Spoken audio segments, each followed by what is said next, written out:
नमस्कार, आप देख रहे हैं डीटीवी भारत का खास कार्यक्रम हेल्थ केयर और आपके साथ मैं हूं शर्मिला चौहान। हेल्थ केयर में हम आपको बताते हैं कि आपको किन रोगों से कैसे बचना है और हमारे साथ एक विशेषज्ञ भी मौजूद रहते हैं। आज हम एक ऐसी गंभीर बीमारी की बात करेंगे जिसने पूरे विश्व को अपनी चपेट में ले लिया है और इसके साथ खास बातचीत के लिए हमारे साथ जुड़े हैं डॉक्टर अनुराग शरण जी, जो कि प्लास्टिक और कॉस्मेटिक सर्जन हैं। बहुत बहुत स्वागत है अनुराग जी आपका डीटीवी भारत में। नमस्कार। कोरोना की बात कर रहे हैं। कोरोना एक ऐसी महामारी के रूप में आई है अनुराग जी जिसने पूरे विश्व के लोगों को अपनी चपेट में ले लिया है और ऐसे में दूसरी लहर का खतरा सबसे ज्यादा दिखा।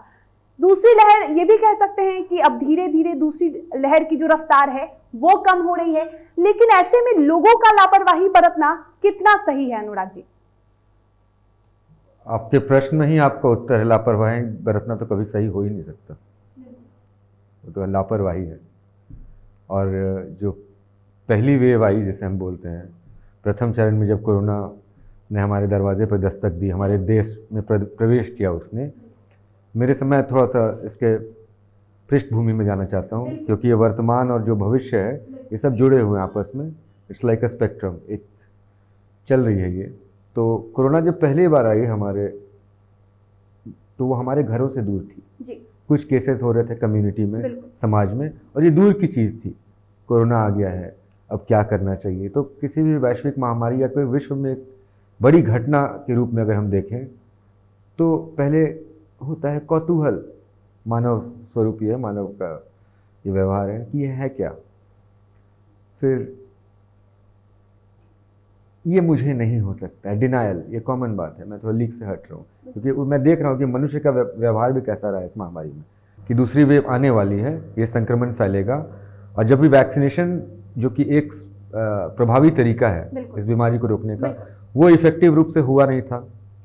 दूसरी वेव आई और कितनी जोर से आई और किस तरह से मारक क्षमता थी इसकी, ये किसी से छिपा नहीं हुआ है। हमारे आस पड़ोस, हमारे परिवारों में, मेरे तो परिवार खुद भी इससे प्रभावित हुआ था और बहुत परेशानी हुई, आर्थिक रूप से, सामाजिक रूप से, मानसिक रूप से, शारीरिक रूप से। और सेकेंड वेव या अभी दूसरी लहर पूरी तरह समाप्त नहीं हुई है। हाँ, ये अच्छी बात है कि नंबर ऑफ केसेस प्रतिदिन डिक्लाइन हो रहे हैं, तो डाउनवर्ड कर्व आ रहा है। और जहाँ तक आपने बात बताई तीसरी वेव आने की संभावना, वो बिल्कुल चिंता का विषय है। और इसे एग्जैक्टली प्रेडिक्ट करना, इस पर भविष्यवाणी करना, इसके लिए हमारे वैज्ञानिकों की पूरे विश्व भर में डॉक्टरों की टीम लगी हुई है। तो इसमें हम अपने मूड से ये नहीं सोचें, अपने मनोवृत्ति के अनुरूप कि ये नहीं हो सकता और अब तो ठीक हो गया और कुछ नहीं होगा। बुरा न माने, ये इररेस्पॉन्सिबल बिहेवियर, जो आपने कहा लापरवाही का जो स्वभाव है, वो एक मुख्य कारण है बीमारी को सडनली एम्पलीफाई करने का। जो हम बताते हैं आर फैक्टर, कि किस तरह से बीमारी बढ़ती है। It's not N arithmetic progression, 1 + 1 2 नहीं होता है इसमें। 1 + 1 2 होता है, 2 के बाद सीधे 4 होता है, 4 के बाद 16 होता है। इसीलिए आप देखते हैं कि नंबर ऑफ केसेस अचानक स्पाइक क्यों करते हैं। तो लापरवाही बरतने का समय ये बिल्कुल भी नहीं है। जो लोग प्रभावित हो चुके हैं, अनलॉक लग चुका है और बहुत सारे ऐसे राज्य हैं जो छूट दे चुके हैं थोड़े बहुत, तो ऐसे में आप क्या सलाह देंगे लोगों को? क्योंकि अब ऑफिस भी खुल गए हैं, लोग अब ऑफिस भी जा रहे हैं, पूरे कह सकते हैं कि अब 100% जो कर्मचारी है वो ऑफिस में जाते हैं, बाजारों में भी अब रौनक है। तो ऐसे में लोगों को क्या कुछ सावधानियां बरतने की अब भी जरूरत है? सावधानी की बरतने की जरूरत पूरी तरह से है। बाजार में भीड़ देखकर मैं चिंतित होता हूँ। मैं अभी आपके ऑफिस आया, स्टूडियो आया, रास्ते की भीड़ देखकर मैं चिंतित हुआ कि हमारी स्मरण शक्ति इतनी छोटी क्यों है, कि अभी हम उबर ही रहे हैं इस बीमारी से। और तुरंत हमें ये कॉन्फिडेंस, आत्मविश्वास अचानक क्यों आ गया? वैक्सीनेशन इतना कम हुआ है, एक परसेंटेज ऑफ पॉपुलेशन, हाँ सरकार लगी हुई है, उस पर मेहनत हो रहा है, जितनी वैक्सीन की उपलब्धता है उस हिसाब से वैक्सीनेशन हो रहा है। और वैक्सीनेशन डबल डोज होने के बावजूद मेरे डॉक्टर मित्र मर चुके हैं। मैं आपके चैनल के माध्यम से ये बात बताना चाहता हूं कि vaccination is not an absolute guarantee, 100% life saving नहीं है।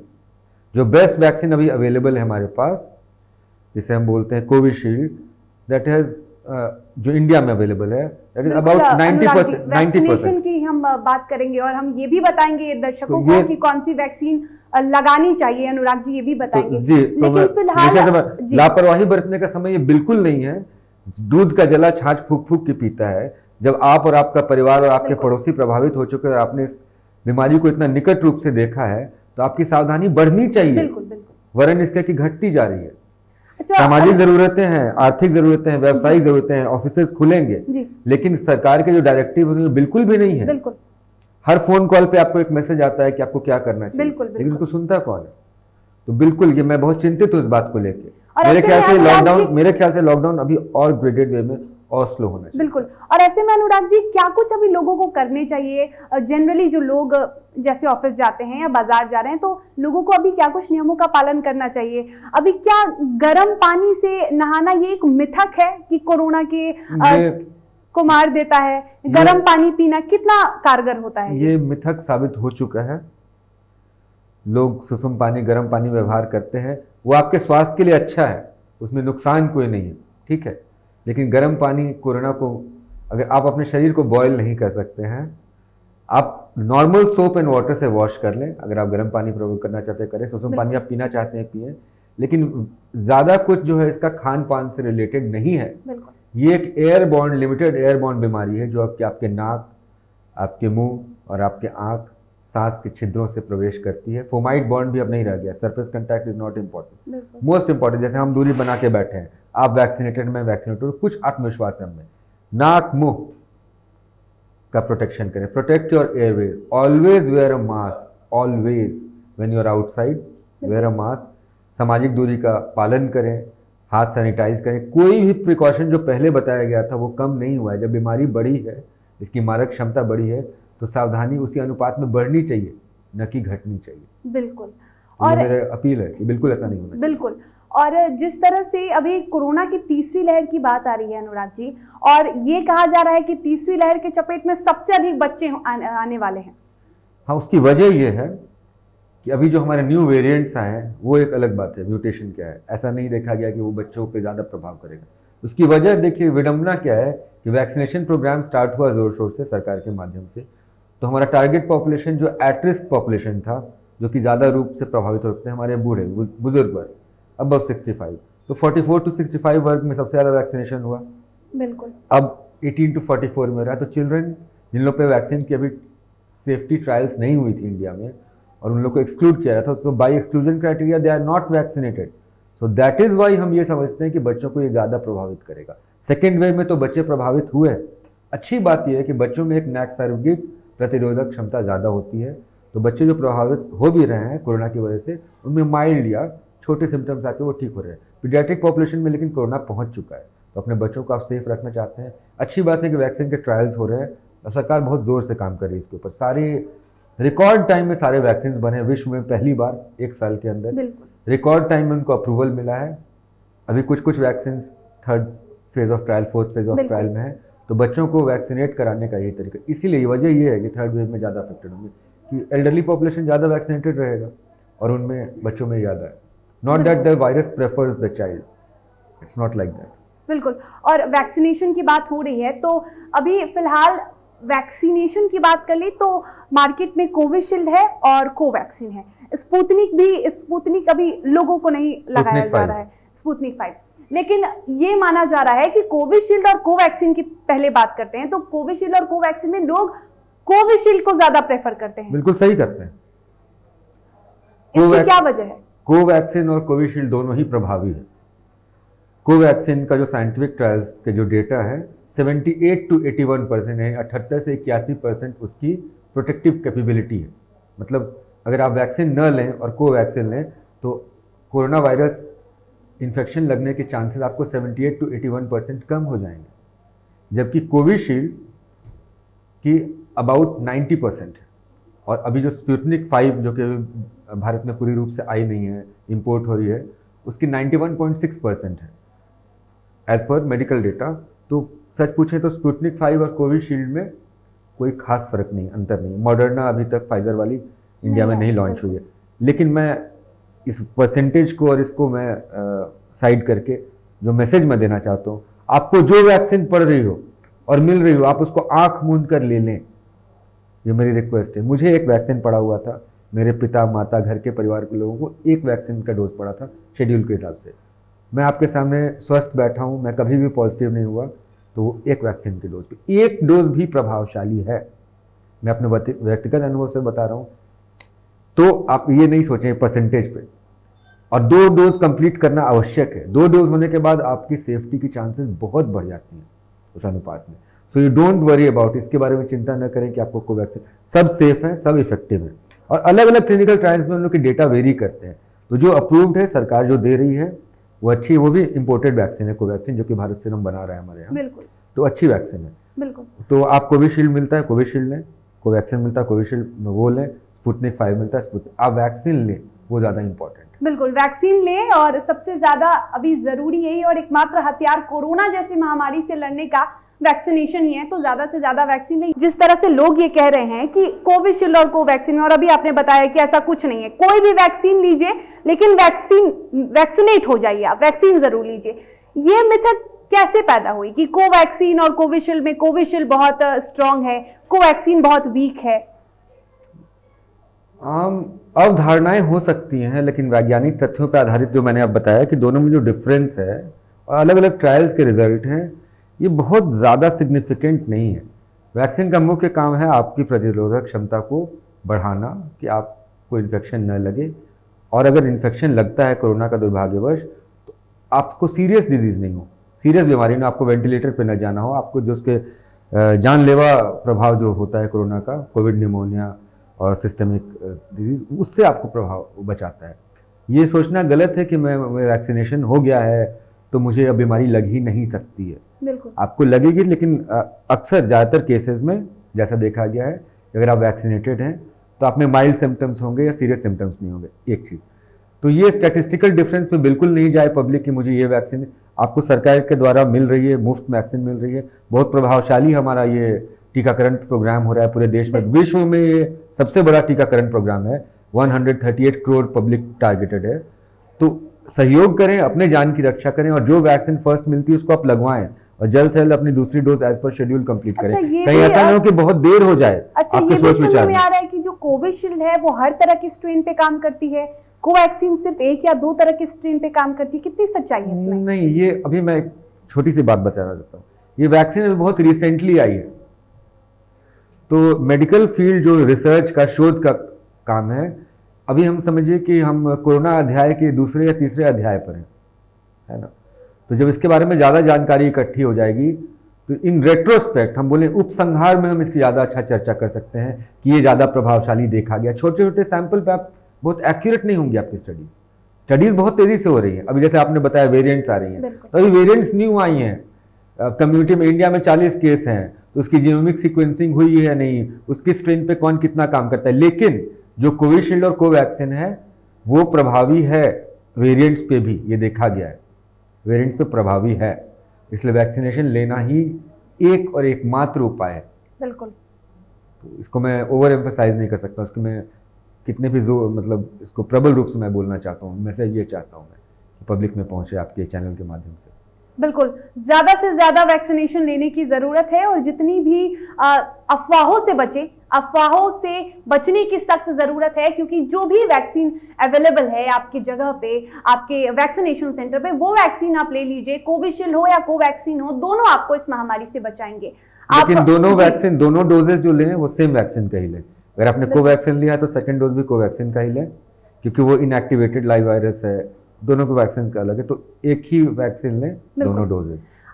डॉक्टर साहब, जो कोरोना के मरीज होते हैं, जो कोरोना से जंग जीत चुके होते हैं और स्वस्थ हो जाते हैं, तो ये माना जाता है कि वो कई महीने तक वैक्सीनेशन नहीं ले सकते हैं। हाँ, ये सही बात है, क्योंकि कोरोना के वजह से आप में कुछ नैसर्गिक प्रतिरोधक क्षमता उत्पन्न होती है एंटीबॉडीज़ के माध्यम से, तो वो भी हर किसी में अलग स्तर होता है। Antibody levels are not the same in everyone. तो अच्छा तो ये रहता है कि अगर आप जैसे कोविड नेगेटिव पाए गए RT-PCR से, तो आप 2 से 3 महीना रुके। अब तो सरकार का नियम है कि 3 महीना कम से कम रुकना है मिनिमम पीरियड, क्योंकि ऐसा माना जा रहा है और देखा जा रहा है कि उतने दिन एंटीबॉडीज रहते हैं। लेकिन इट्स नॉट एब्सोल्यूट, ऐसा नहीं कि आप लॉन्ग कोविड में, और सेकेंड टाइम भी लोग कोविड पॉजिटिव हुए हैं, डबल वैक्सीन लगने के बाद भी दुर्भाग्यवश मेरे डॉक्टर मित्रों की मृत्यु हुई है। बिल्कुल, तो इट इज़ नॉट एब्सोल्यूट। तो आपकी सावधानी, वैक्सीन लगने से आप में गलत तरह से बोलते हैं ना, रॉन्ग टाइप ऑफ एरोगेंस, तो गलत तरह की आप में आत्मविश्वास ना आ जाए, या ओवर होते हैं ना, अति आत्मविश्वास से सफ़र नहीं करें कि मुझे कुछ नहीं हो सकता है, मैं ये कोई महामृत्युंजय नहीं का जाप नहीं है, और मैं इसको धर्म के परिप्रेक्ष्य में नहीं देखा जाए। कि ये मन का वहम नहीं है, ये आपके एबिलिटी को बढ़ाएगा to fight the Covid infection. लेकिन सावधानी आपको फिर भी लेनी है। इवन आफ्टर वैक्सीनेशन आपको मास्क का, सैनिटाइजर का और सामाजिक दूरी का प्रयोग करना चाहिए।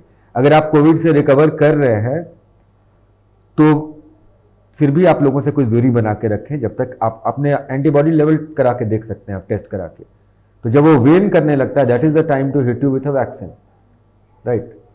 या आपकी इम्यूनिटी बहुत डिप्रेस्ड है, उस समय आप वैक्सीनेशन ले भी तो बहुत प्रभावी नहीं है। तो और बहुत सारे ऐसे लोग हैं वैक्सीन लेने के बाद, एक पहली डोज में अक्सर ये देखा जा रहा है कि पहला डोज लेने के बाद बहुत लोगों को बुखार हो जाता है, ये ऐसे सिम्टम्स माने भी जा रहे हैं, मामूली सिम्टम्स, लेकिन बहुत लोगों को बुखार नहीं होता है या फिर कोई भी तरह की, किसी भी तरह की परेशानी नहीं होती है।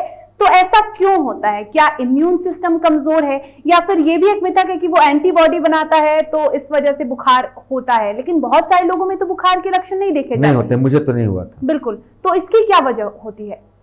ये अलग अलग लोगों में अलग अलग तरह से मैनिफेस्ट करता है। इट्स नॉट, अगर आपको विग्रस फीवर आ रहे हैं तो ये एक उसका इंगित करता है कि आपका शरीर उस वैक्सीन से रिएक्ट कर रहा है और आप फीवर हुआ, ये सिम्टम डेवलप हुए। इसके अभाव में ऐसा नहीं कि आपको इम्यूनिटी नहीं होगी। मैंने लोगों के एंटीबॉडी लेवल टाइटस करा के देखे जिनमें कोई सिम्टम्स नहीं था और एंटीबॉडी लेवल 150-200 आ रहा था। जिन लोगों को बहुत सिम्टम्स आए फिर भी समय के बाद उनका एंटीबॉडी लेवल टेपर करके 50 से लेस आ रहा था। It's not an absolute thing. हर लोगों में, जैसे बोलते हैं इंग्लिश में, different strokes for different folks. आपका शरीर किस तरह से रिएक्ट करता है, मैंने बताया ना, ये वैक्सीन नहीं है, ये बीमारी नहीं है, तो अभी सारी जानकारियां भी नहीं है। तो अभी हम लोग थोड़ा सा इसके बारे में बाद में बात करें। शायद 1 साल बाद अगर हम लोग फिर समक्ष बैठे तो मैं आपको ज़्यादा अच्छे से जानकारी दे पाऊंगा, क्योंकि जानकारी हमारी डेली बढ़ रही है इसके ऊपर। We are also learning on the job, जैसे बोलते हैं ना, we are getting new information every day. और साइंटिफिक जानकारी बहुत तेज़ी से अपडेट हो रही है। जैसे अब नए वेरिएंट्स आए तो उसके बारे में जानकारी आने में कुछ वक्त लगेगा। आप पहले से पूर्वानुमान लगा कर बैठ जाएं या पूर्वाग्रह से ग्रस्त हो जाएं कि मुझे तो ऐसा ही होगा और ऐसा नहीं होगा, ये उचित नहीं है। वैज्ञानिक, जहाँ तथ्यों पे बात होती है वहाँ पे विश्वास और भरोसा और अपने मन अवधारणाओं पे नहीं चल सकते हम लोग। ये एक मेडिकल बीमारी है, इसका इलाज मेडिकल होना चाहिए, सोशल बीमारी नहीं बनने दें हम लोग। बिल्कुल। और वेरिएंट की आप बात कर रहे हैं तो एक नया वेरिएंट भी आया है, डेल्टा प्लस वेरिएंट, और इससे भी कई मरीज ग्रसित पाए जा चुके हैं। कितना खतरनाक वेरिएंट है ये? खतरनाक कितना है, क्योंकि मैंने बताया कि हर दिन वी आर मतलब riding the back of a tiger, तो हम लोग उसकी पीठ पे से उतर भी नहीं पा रहे हैं और बैठने में भी डर। तो अभी नई नई जानकारी आ रही है। डेल्टा प्लस वेरिएंट जब हमारे इंडिया में फर्स्ट केस डायग्नोज हुआ था अप्रैल में, तो इट वाज WHO के द्वारा इससे एक वायरस ऑफ इंटरेस्ट बताया गया था कि ये अभी रुचि का चीज़ है कि ये कैसे रुचि। और अभी चूंकि नंबर ऑफ केसेस बढ़ रहे हैं, तो now it is as per Wednesday report there were 40 cases in India and 8 in Bihar. So now it is a virus of concern. Exactly कैसे ये बिहेव करेगा, क्या इसकी मारक क्षमता ज़्यादा है दूसरे पिछले से, ऐसा कयास लगाया जा रहा है, अनुमान कि इसकी ट्रांसमिशन रेट शायद फास्टर है पुराने वाले डेल्टा वेरिएंट से। लेकिन अभी ये बहुत लिमिटेड है और वैक्सीन इसके ऊपर पूरी तरह नहीं भी तो काफ़ी ढंग से प्रभावी होगा। तो vaccination is the only way to go ahead. मैं पब्लिक से ये कहूँगा कि आप अपने इंटरेस्ट के लिए चाहिए तो ये वेरिएंट वो वेरिएंट थोड़ा गूगल पे सर्च कर लें, लेकिन इससे अत्यधिक चिंतित नहीं हो। आपके प्रिकॉशंस वही रहेंगे, whether you are vaccinated not vaccinated, you have been infected, आपको प्रिकॉशन लेके रखना है एटलीस्ट आगामी 6 महीने तक। चलिए मैं भी एक कम जानकारी पर बेस भविष्यवाणी करता हूँ, कम से कम 6 महीने आप अभी रखें और फिर हम लोग 6 महीने बाद इसके बारे में बात करेंगे। तब तक हमारा वैक्सीनेशन काफ़ी लोगों को कवर कर चुका होगा और ऐसी मेरी आशा है और कि हम ज़्यादा सेफ होकर निकलेंगे, हमें वो आत्मविश्वास आएगा। कभी हम खुली हवा में सांस लेंगे शायद बिना मास्क के। बिल्कुल, यही उम्मीद है कि जल्द ही हम खुली हवा में सांस ले सके पूरी आज़ादी के साथ, किसी चीज़ का डर ना हो कि कोई वायरस आएगा और फिर उससे हमें खतरा हो सकता है। वैक्सीन की बात कर रहे हैं तो वैक्सीनेशन लेने के बाद भी क्या कोई सावधानियां बरतनी होती है? वैक्सीनेशन लेने के बाद मेनली देखिए, वैक्सीन के साइड इफेक्ट्स तो इतने कम हैं कि उसके बारे में बहुत चिंतित नहीं हो। बहुत रेयर है साइड इफेक्ट्स, जो जैसे हम बोलते हैं कि रिस्क बेनिफिट रेशियो, कि फ़ायदे लाभ और नुकसान का जो अनुपात है वो लाभ की तरफ हमारा पलड़ा बहुत भारी है। वैक्सीन लेने के बाद एक कुछ हम लोग बोलते हैं, जैसे बहुत लोग आजकल कोरोना में अपने स्वास्थ्य का ज़्यादा ध्यान रख रहे हैं, कभी कभी कोई अच्छी चीज़ें भी हुई हैं कोरोना की वजह से। बिल्कुल। तो लोग लोगों ने अपने सजग हुए हैं स्वास्थ्य, अपने लोग आप से। सजग हुए हैं, बिल्कुल। अपनी कार्यशैली, अपने जीवन शैली को बदला है, बिल्कुल। खान पान को। बिल्कुल। तो एक्सरसाइज कर रहे हैं तो यूजुअली बताते हैं कि थोड़ा सा इसके बाद फटीग लगता है, थकान जैसा। तो आप हेवी एक्सरसाइज नहीं करें अगर 2 हफ्ते तो अच्छा होता है, लेकिन again it's different for different people. बहुत भारी शारीरिक श्रम न करें, कुछ दिन अपने जिम शेड्यूल से आप ब्रेक ले सकें तो अच्छी बात है। बिल्कुल। और आप रिकवर कर रहे हैं, आप कोरोना से पीड़ित हुए फिर वैक्सीन लिया तो आपका तो लंबा पीरियड ऑफ रेस्ट होगा। और आप में अगर सिम्टम्स आ रहा है तो take lot of water, take Calpol. Symptomatic treatment के अलावा अभी तक कोई जरूरत खास नहीं पड़ती है। बिल्कुल। और आप खुद एक प्लास्टिक और कॉस्मेटिक सर्जन हैं, तो ऐसे में क्या कोरोना काल में प्लास्टिक सर्जरी करवाना सही है? देखिए, प्लास्टिक सर्जरी किसी और सर्जरी से कोई भिन्न नहीं है, सर्जरी सर्जरी है। वजह क्या है सर्जरी की कराना? जैसे हमारे तो बहुत विस्तृत ब्रांच है और शायद इस साक्षात्कार के परिधि के बाहर है, या आप सीमित समय मुझे दें तो मैं इस पर विवेचना कर सकता हूँ, लेकिन मैं तो सर्जरीज कर रहा हूँ। हाँ, मैं सर्जरीज कर रहा हूँ। हाँ। शर्मिला जी, लेकिन हमारे काम करने का तरीका बदल गया है। सर्जरी तो वैसी ही होती है जैसे कोरोना पीरियड से इसका कोई वास्ता नहीं, सर्जन को बहुत ज़्यादा वास्ता नहीं। सावधानी ये है कि हम टेस्टिंग के बाद ही करते हैं। जो इलेक्टिव सर्जरी है, क्या हम इसे टाल सकते हैं? तो हम लोग पीक टाइम में, जैसे जो कोरोना का दूसरी लहर आई थी जोर की, तो मैंने अपना काम बिल्कुल कम कर दिया था, बाहर निकलना कम, और फ़ोन से मैं कंसल्टेशन ज़्यादा करता, लेकिन सर्जरी तो मैंने कल भी की है। तो जो आवश्यक है वो हम लोग करते हैं, और कॉस्मेटिक सर्जरी भी हम लोग करते हैं, लेकिन एक प्रोटोकॉल के तहत। आप टेस्ट करा लें, दूरी रखें, भीड़ भाड़ न करें क्लिनिक में, सेंटर में। वैक्सीनेशन अगर 2 वैक्सीन के बाद आए तो हमें भी ज़्यादा विश्वास होता है आपका काम करने का, और आपको भी तो आत्मविश्वास है। तो समझदार लोग अभी भी समझदारी कर रहे हैं, अनावश्यक रूप से बाहर नहीं घूम रहे हैं। और अगर आपका स्वास्थ्य का कोई कंसर्न है जहां मैं मदद कर सकता हूं तो आप बिल्कुल आए, अवश्य आए। बिल्कुल। और समय हो चुका है और हम चाहेंगे कि अंत में आप हमारे दर्शकों से और जितनी भी जनता देख रही है उससे एक अपील करें, एक संदेश दे वैक्सीनेशन को लेकर, कोरोना के प्रति कैसे सावधानी बरतनी है उसको लेकर। आपके चैनल के माध्यम से मैं अंत में ये बात वही गत वक्तव्य की पुनरावृत्ति ही करूंगा कि बिल्कुल सजग रहें, बिल्कुल सावधान रहें। सावधानी कम नहीं होनी चाहिए, बढ़नी चाहिए, जितने निर्देश दिए गए हैं। और आप बीच बीच में अपनी जानकारी को अपडेटेड रखें। इंफॉर्मेशन टेक्नोलॉजी का युग है, टीवी है, क्या आ रहा है, अननेसेसरली पैनिक नहीं करें। सेकेंड वेव निश्चित तौर से डिक्लाइन पे है, घट रहे हैं केसेस, लेकिन समय से पहले आप में अति आत्मविश्वास ना आ जाए। सामाजिक दूरी बना के रखना, हैंड वॉशिंग करना, आप सुसुम पानी से नहाना चाहें, सोप को यूज़ करें क्योंकि वो वायरस को इनएक्टिवेट करता है। सैनिटाइजर भी अच्छे ग्रेड का यूज़ करें। दूरी और भीड़ भाड़ से बचें। आप बहुत दिन से घर में बंद हैं, मैं जानता हूं, मैं भी बंद रहा हूं, लेकिन आप अनावश्यक रूप से मार्केट में और क्राउडेड प्लेस में मत जाएं। कब आपको कोरोना का आशीर्वाद मिल जाएगा ये कोई नहीं कह सकता है। केसेस कम्युनिटी में निश्चित रूप से कम हुए हैं, वैक्सीनेशन, ये दोनों साथ समानांतर एक ही साथ चलना चाहिए। समझा में नंबर ऑफ केसेस घटे और वैक्सीनेशन बढ़ते जाए उस अनुपात में, तो एक समय हमारी community bye and large safe हो जाएगी, ऐसा मेरा अनुमान है और मेरी आशा है। जनता से मेरी अपील है कि वैक्सीनेशन को बिल्कुल मिस न करें। जब आपको डोज मिलता है, आप तो बहुत फ्रीली वैक्सीन मिल रहे हैं, हमारे तो मुख्यमंत्री का ये लक्ष्य है कि 1 करोड़ वैक्सीन पर मंथ, तो 4.5 लाख वैक्सीन पर डे हो रहा है, उसमें आप शामिल हों, अवश्य लें वैक्सीन। और बस मेरा तो यही अनुरोध है, और हम लोग सब स्वस्थ होकर निकलें। हम लोगों ने बहुत अपने लोगों को बहुत खोया है इस सेकेंड वेव में, तो थर्ड वेव ना आए।